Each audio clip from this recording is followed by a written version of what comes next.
آج کی گفتگو ایک ایسے معاشرے کے بارے میں ہے جس کی سب سے بڑی خوبیاں ہی اس کی سب سے بڑی خامیاں تھیں۔ جی ہم یہ جاننے کی کوشش کریں گے کہ کیسے سخاوت، بہادری اور وفاداری جیسے اوصاف ایک قوم کو تباہی کے دہانے پر لے آئے تھے۔ بالکل۔ ہمارے پاس جو ذرائع ہیں وہ اسلام سے قبل عرب یعنی دور جاہلیت کی ایک بہت ہی پیچیدہ تصویر دکھاتے ہیں۔ ہم، تو ہمارا مشن اس تضاد کو سمجھنا ہے کہ ایک ہی معاشرے میں بہترین اور بدترین انسانی رویے ایک ساتھ کیسے موجود تھے۔ یہ واقعی اس دور کا سب سے دلچسپ پہلو ہے۔ عام طور پر جاہلیت کا مطلب صرف جہالت سمجھا جاتا ہے۔ ہاں، لا علمی۔ جی، لیکن اصل میں یہ لفظ جہل سے نکلا ہے، جس کا مطلب ہے شدت، غصہ اور حماقت میں آ جانا۔ تو یہ لا علمی کے مقابلے میں بے قابو جذبات کا دور تھا۔ اچھا۔ ذرائع ہمیں یہی دکھاتے ہیں کہ ان کے پاس علم تھا، شاعری تھی، غیرت تھی، لیکن ان سب پر ان کے شدید جذبات حاوی تھے۔ تو آئیے ان کے عقائد سے شروع کرتے ہیں۔ یہ تو سب جانتے ہیں کہ وہ بت پرست تھے، لیکن کیا یہ اتنا سیدھا سادہ تھا کہ وہ پتھر کے بتوں کو ہی خدا مانتے تھے؟ نہیں، یہاں ایک بہت اہم نکتہ ہے۔ وہ اللہ کو سب سے بڑا خالق اور رب مانتے تھے۔ اچھا۔ جی، لیکن ان کا مسئلہ یہ تھا کہ وہ سمجھتے تھے کہ وہ گناہگار ہیں اور اللہ تک براہ راست نہیں پہنچ سکتے۔ اوہ۔ اس لیے انہوں نے یہ بت بنا رکھے تھے جنہیں وہ اللہ کے نیک بندوں یا فرشتوں کی نمائندگی کے طور پر دیکھتے تھے۔ ان کا عقیدہ یہ تھا کہ یہ بت انہیں اللہ کے قریب کرنے کا ذریعہ ہیں اور اس کے حضور سفارش کریں گے۔ اچھا۔ قرآن بھی ان کا قول نقل کرتا ہے کہ ہم ان کی عبادت صرف اس لیے کرتے ہیں کہ وہ ہمیں اللہ کے قریب کر دیں۔ یعنی یہ بت ایک طرح سے اسپرچول مڈل مین کا کام کر رہے تھے۔ بالکل، آپ یہ کہہ سکتے ہیں۔ یہ تو بہت ہی پیچیدہ عقیدہ ہے، اور ذرائع بتاتے ہیں کہ یہ عقیدہ ان کی روزمرہ زندگی حتیٰ کہ ان کی معیشت میں بھی گھس چکا تھا، جیسے وہ اپنی فصلوں اور جانوروں کی پیداوار میں حصے لگاتے تھے۔ بالکل، وہ اپنی کھیتی اور مویشیوں میں سے ایک حصہ اللہ کا اور ایک حصہ اپنے بتوں کا مقرر کرتے تھے۔ اور یہاں ان کی منطق بہت عجیب تھی۔ جی، بہت عجیب۔ اگر اللہ کے حصے میں سے کچھ بتوں کے حصے میں چلا جاتا تو جانے دیتے، لیکن اگر بتوں کے حصے میں سے کچھ غلطی سے اللہ کے حصے میں آ جاتا تو اسے فوراً واپس پلٹا دیتے۔ کیوں؟ وہ کہتے تھے کہ اللہ تو بے نیاز ہے، اسے ضرورت نہیں، لیکن ہمارے معبود محتاج ہیں۔ یہ تو کمال ہے۔ یہ ان کے توہمات کی شدت تھی۔ جانوروں سے متعلق بھی کچھ ایسی ہی رسومات تھیں جن کے بڑے عجیب نام ہیں: بحیرہ، سائبہ، وسیلہ، حامی۔ یہ اتنے سارے نام یاد رکھنا تو مشکل ہے۔ کیا ان سب کے پیچھے کوئی ایک بنیادی سوچ تھی؟ جی، ان سبھی رسومات کی بنیاد ایک ہی تھی: اپنے سب سے قیمتی اثاثہ یعنی جانوروں کو بتوں کے نام پر وقف کر کے ان کی خوشنودی حاصل کرنا۔ یعنی یہ ان کی معیشت اور توہمات کا سنگم تھا۔ بالکل۔ مثال کے طور پر جب کوئی اونٹنی لگاتار 10 مادہ بچے پیدا کر دیتی تو اسے سائبہ کہہ کر آزاد چھوڑ دیا جاتا۔ اب وہ مقدس ہو گئی، نہ اس پر کوئی سواری کر سکتا تھا، نہ اس کا دودھ دہو سکتا تھا۔ اچھا۔ اسی طرح نر اونٹ جب ایک خاص تعداد میں بچے پیدا کروا دیتا تو اسے حامی کہہ کر کام سے فارغ کر دیا جاتا۔ یہ ایک طرح سے ان جانوروں کو بتوں کے نام پر ریٹائر کر دینے جیسا تھا۔ یعنی وہ اپنے معاشی وسائل کو تہمات کی بھینٹ چڑھا رہے تھے۔ ان رسومات کے علاوہ ذاتی فیصلوں میں بھی تہمات کا گہرا اثر تھا، جیسے فال کے تیر یعنی ازلام کا استعمال۔ ہاں، یہ ان کی زندگی کا لازمی حصہ تھا۔ کعبہ کے اندر بھی تیر رکھے ہوتے تھے۔ اچھا۔ جی، کسی بھی اہم کام جیسے سفر، شادی یا جنگ سے پہلے وہ تیر نکالتے جن پر کر یا نہ کر لکھا ہوتا۔ جو جواب نکلتا اسے خدا کا فیصلہ مان لیا جاتا۔ اور پرندوں سے شگون لینا؟ ہاں، تیرا کہتے تھے اسے۔ وہ بہت عام تھا۔ اگر پرندہ دائیں طرف اڑتا تو اچھا شگون، بائیں طرف اڑتا تو برا۔ یہ سب سن کر لٹپا ہے کہ وہ ایک غیر یقینی دنیا میں ہر طرف سے اشارے اور جوابات تلاش کر رہے تھے۔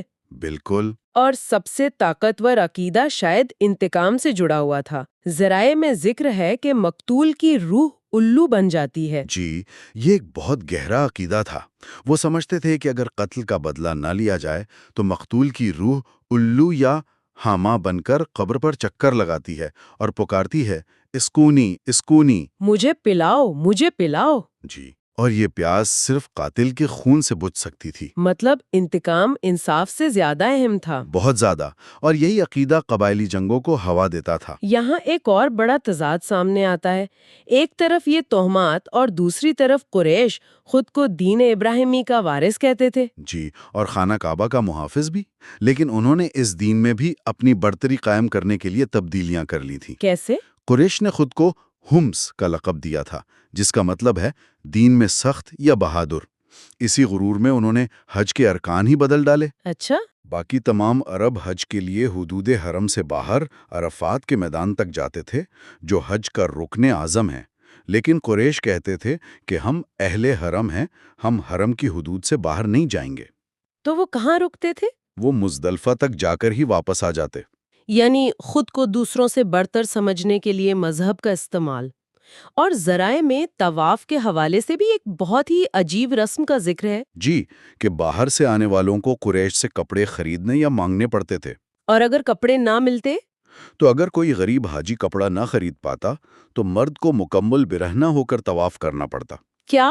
اور عورت کو اپنے سارے کپڑے اتار کر صرف ایک علامتی کھلا ہوا کرتا پہننا پڑتا۔ ایک منٹ، یہ تو عبادت سے زیادہ طاقت کا مظاہرہ اور دوسرے قبائل کی تذلیل لگتی ہے۔ یہی تو تھا۔ اس کے پیچھے کیا منطق تھی؟ اس کے پیچھے خالصتاً معاشی اور سیاسی کنٹرول تھا۔ قریش نے حج کو ایک طرح سے فرینچائز کر لیا تھا۔ اچھا، جہاں تمام اصول و ضوابط ان کی مرضی سے چلتے تھے اور سارا معاشی فائدہ بھی انہی کو ہوتا تھا۔ اور کپڑوں کی شرط سے تجارت ان کے ہاتھ میں آ گئی۔ بالکل، اور برہنہ طواف کی اجازت دے کر انہوں نے دوسرے قبائل پر اپنی حاکمیت اور برتری ثابت کر دی۔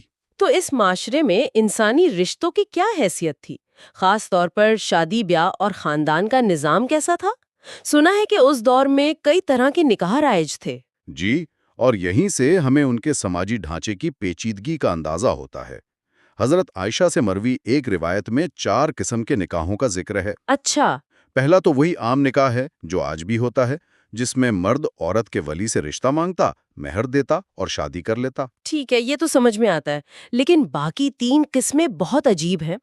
ایک کا نام نکاح استبزا بتایا جاتا ہے۔ ہاں، یہ بہت حیران کن ہے۔ اس میں شوہر اپنی بیوی کو حیض سے پاک ہونے کے بعد کسی مشہور بہادر، شاعر یا سردار کے پاس بھیجتا تھا؟ کیوں؟ تاکہ اس سے اعلیٰ نسل کا بچہ حاصل کر سکے۔ ایک منٹ، یہ تو بہت ہی عجیب ہے۔ کیا شوہر کی اپنی غیرت اسے ایسا کرنے کی اجازت دیتی تھی؟ یہی تو تضاد ہے۔ ان کے ہاں غیرت کا معیار مختلف تھا۔ قبیلے کے لیے ایک باصلاحیت بچہ حاصل کرنا ذاتی غیرت سے زیادہ اہم سمجھا جاتا تھا۔ اور عورت کی حیثیت؟ اس میں ثانوی تھی۔ تیسری قسم اور بھی عجیب تھی، جسے اجتماعی نکاح کہا جا سکتا تھا۔ وہ کیا تھا؟ اس میں 10 سے کم مرد مل کر ایک عورت کے پاس جاتے تھے۔ 10 سے کم مرد؟ اور پھر بچے کا باپ کون کہلاتا تھا؟ یہ تو سماجی افراتفری ہے۔ جب بچہ پیدا ہوتا تو عورت ان تمام مردوں کو بلاتی اور ان میں سے کسی ایک کا نام لے کر کہتی کہ یہ بچہ تمہارا ہے، اور اس مرد کو انکار کی مجال نہیں ہوتی تھی۔ واقعی؟ جی، اور چوتھی قسم طوائفوں کی تھی، جو اپنے گھروں پر جھنڈے لگا کر رکھتی تھیں، اور ان کے ہاں پیدا ہونے والے بچے کا باپ کوئی قیافہ شناس یعنی چہرہ دیکھ کر نسب پہچاننے والا مقرر کرتا تھا۔ یہ سن کر اندازہ ہوتا ہے کہ خاندانی نظام کتنا بکھرا ہوا تھا، لیکن ذرائع میں اولاد سے محبت کی مثالیں بھی ملتی ہیں۔ کی طرف وہ اپنی اولاد کو زمین پر چلنے والے ہمارے جگر کے ٹکڑے کہتے تھے۔ بالکل، اور اسی کے ساتھ کچھ قبائل میں لڑکیوں کو زندہ دفن کرنے کی رسم بھی تھی۔ اس کی کیا وجہ تھی؟ وجوہات میں غربت کا خوف یا جنگ میں قید ہو کر لونڈی بن جانے کی رسوائی کا ڈر شامل تھا۔ یہ بات ہضم کرنا بہت مشکل ہے کہ ایک طرف وہ مہمان نوازی میں اپنی جان دے دیتے تھے اور دوسری طرف اپنی بیٹیوں کو زندہ دفن کر دیتے تھے۔ یہی وہ تضاد ہے جو اس معاشرے کی بنیاد میں تھا۔ شاید اس کا جواب ان کی سب سے بڑی قدر یعنی قبائلی عصبیت میں چھپا ہے۔ جی، اپنے بھائی کی مدد کرو، خواہ وہ ظالم ہو یا مظلوم، یہ اصول ان کے پورے سماجی نظام پر حاوی تھا۔ جی، اور ان کے نزدیک اس کا مطلب یہ تھا کہ اگر تمہارے قبیلے کا فرد غلط بھی ہے تب بھی تمہیں اس کا ساتھ دینا ہے۔ اور اسی وجہ سے جنگیں ہوتی تھیں۔ اسی اصول نے قبائل کو اندرونی طور پر تو متحد رکھا، لیکن قبائل کے درمیان ایک مستقل جنگ کی کیفیت پیدا کر دی جو نسلوں تک چلتی تھی۔ چھوٹی چھوٹی باتوں پر 40 سال تک جنگیں ہوتی رہیں۔ تو کیا یہ دور صرف برائیوں، تہمات اور جنگ و جدل کا ہی تھا، کیونکہ ذرائع کچھ ایسی خوبیوں کی طرف بھی اشارہ کرتے ہیں جو واقعی حیران کن ہے۔ اور یہی اس معاشرے کی وہ بنیاد ہے جسے سمجھے بغیر ہم اسلام کے اثرات کو نہیں سمجھ سکتے۔ اچھا۔ ان میں کچھ غیر معمولی اخلاقی صفات تھیں، سب سے بڑھ کر کرم اور سخاوت۔ وہ مہمان نوازی میں اپنا سب کچھ لٹا دیتے تھے۔ حاتم طائی کا قصہ تو بہت مشہور ہے۔ جی، کہ اس نے قحط کے زمانے میں اپنا اکلوتا قیمتی گھوڑا ذبح کر کے مہمانوں کو کھلا دیا تھا۔ یہ تو بہت بڑی بات ہے، لیکن ذرائع یہ بھی بتاتے ہیں کہ وہ شراب نوشی اور جوا کھیلنے پر بھی فخر کرتے تھے اور اسے بھی سخاوت سے جوڑتے تھے۔ یہ تعلق میری سمجھ میں نہیں آیا۔ ان کا نظریہ یہ تھا کہ نشے کی حالت میں انسان اپنا مال بے دریغ لٹاتا ہے اور جوئے میں جیتی ہوئی رقم یا اونٹ کا گوشت غریبوں میں بانٹ دیا جاتا تھا۔ اچھا۔ ان کی شاعری اس فخر سے بھری پڑی ہے کہ ہم سرد راتوں میں جوا کھیلتے ہیں اور جیتے ہوئے اونٹوں کا گوشت بیواؤں اور یتیموں میں تقسیم کر دیتے ہیں۔ یعنی یہ ان کی بگڑی ہوئی اخلاقیات کی بہترین مثال ہے۔ بالکل۔ سخاوت کے علاوہ عہد کی پاسداری بھی ان کی ایک بڑی خوبی تھی۔ وعدے کو وہ دین کا درجہ دیتے تھے، اس کے لیے جان و مال حتیٰ کہ اولاد کی بھی قربانی دے دیتے تھے۔ اور شجاعت اور عزت نفس، وہ ذرا سی بھی ذلت برداشت نہیں کر سکتے تھے اور فوراً تلوار اٹھا لیتے تھے۔ اور آخر میں عزم و ہمت، جب کسی کام کا ارادہ کر لیتے تو پہاڑ بھی ان کا راستہ نہیں روک سکتا تھا۔ تو یہ ہے وہ مرکزی تضاد، یہی بہادری، عزت نفس اور قبائلی وفاداری انہیں مسلسل لڑائیوں میں جھونکے رکھتی تھیں۔ جی، اور یہی سخاوت انہیں جوئے اور شراب پر فخر کرنے پر مجبور کرتی تھی۔ بالکل۔ اگر ہم اسے بڑی تصویر میں دیکھیں تو یہی وہ صفات تھیں، وفاداری، سخاوت، بہادری اور عزم، جو بظاہر ان کی تباہی کا سبب تھیں، لیکن یہی وہ خام مال بھی تھا جسے اسلام نے صحیح سمت دی۔ کیسے؟ اسلام نے ظالم کی مدد کا تصور یہ دیا کہ اسے ظلم سے روکا جائے۔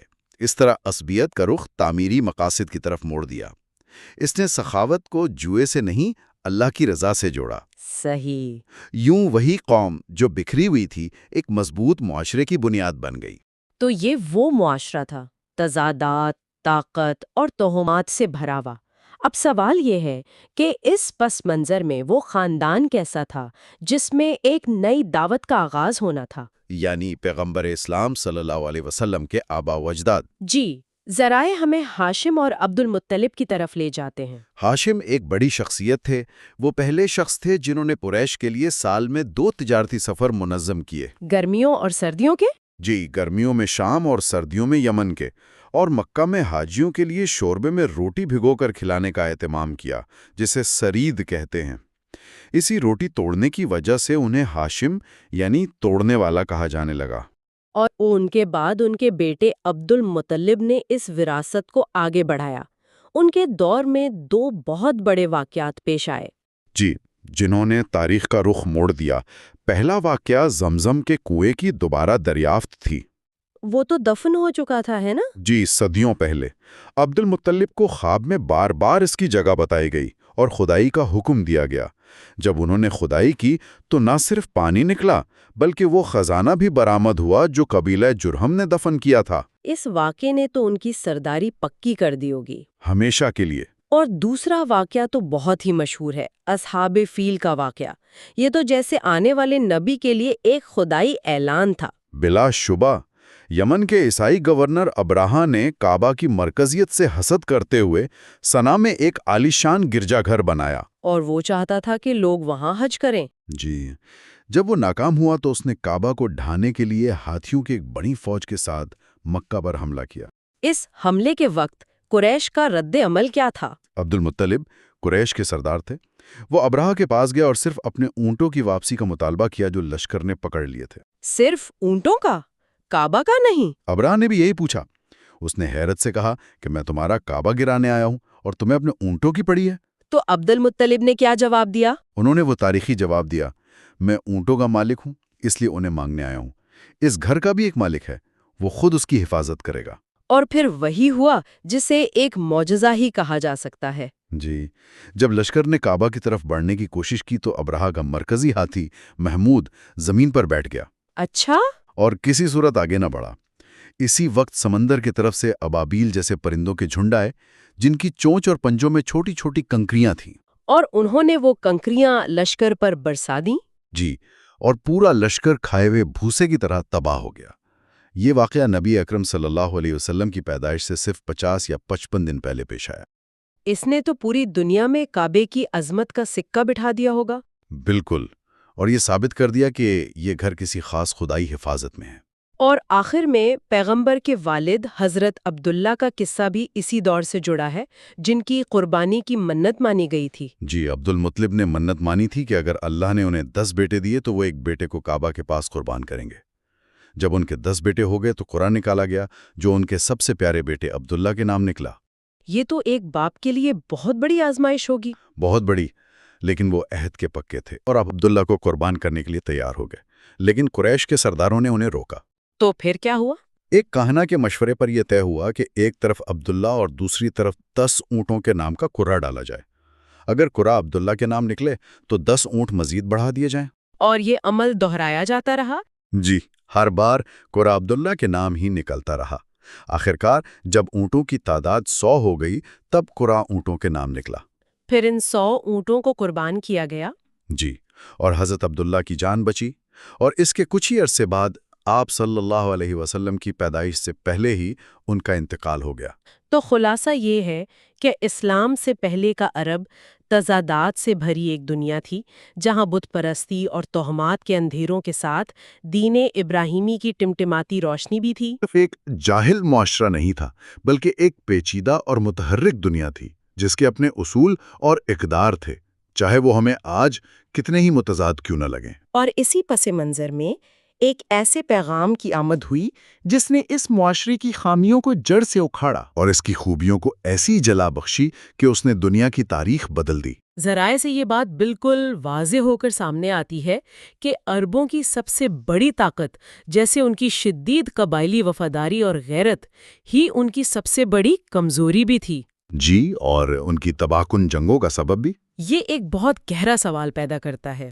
سوال یہ ہے کہ کسی معاشرے کی سب سے بڑی طاقت ہی اس کی سب سے گہری کمزوری کیسے بن سکتی ہے، اور ان طاقتوں کو تباہی کے بجائے تعمیر کی طرف موڑنے کے لیے کس چیز کی ضرورت ہوتی ہے؟ یہ ایک سوچ طلب سوال ہے جس پر غور کرنا چاہیے۔